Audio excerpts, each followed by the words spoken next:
You try and give a guy the benefit of the doubt. Maybe Mr. Schnee has his reasons. Maybe he really cares deep down.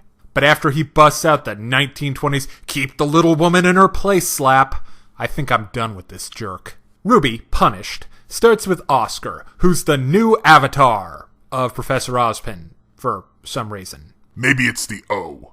But then wouldn't Oobalik be the one who got possessed? Meanwhile, in Atlas, Daddy Douchiest. Don't you think you're being just a little bit salty? I feel betrayed. I stuck up for that creep. Not only does he treat his own daughter like a prisoner, he hands over control of the company to Weasley Whitley. I hate that kid. Finally, there's a big throwdown between Qrow and Tyrian, who's paying his debts? See, I can make references too. Alright. Anyway, he ends up running off with his tail lying severed on the ground. Also, Qrow should really be seeking medical attention right now.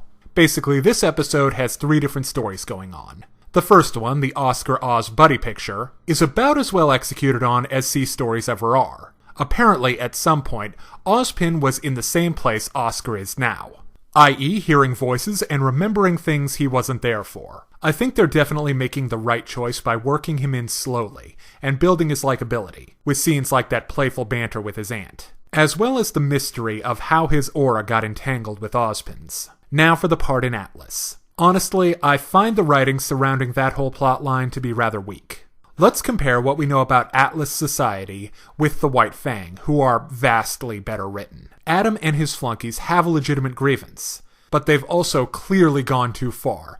Their struggle against a genuine evil has corrupted them. But Atlas, on the other hand, it's certainly no Galt's Gulch. Yeah, I'm honestly surprised they're making that reference and not dealing with any of the ideas in Atlas Shrugged. If you're not familiar, the short version is, according to the writer Ayn Rand, the top 1% are on the top because they're the most productive citizens. But rather than a bunch of hard-driving exceptionalists, the people of Atlas come off like the French aristocracy in 1788. I was gonna say like a bunch of useless stuffed shirts. My way's better.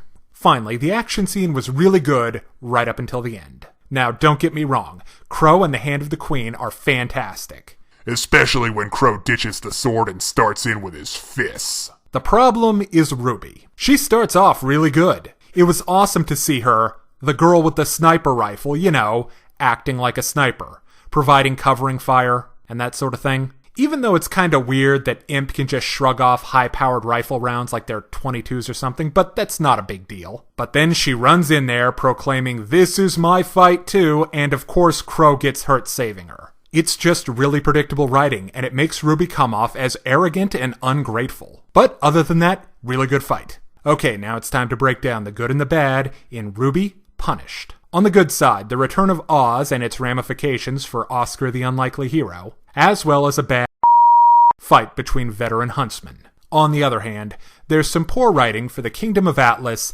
and young Miss Rose. So I give Rwby Punished a 3.5 out of 5. Now, if you're interested in more reviews of anime, movies, TV shows, comic books, or video games, check out my channel on YouTube at StupidPrivate913, or find my Facebook and Deviantart pages for video updates and more. Thank you for watching.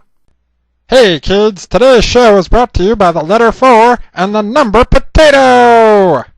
I'm a stupid private.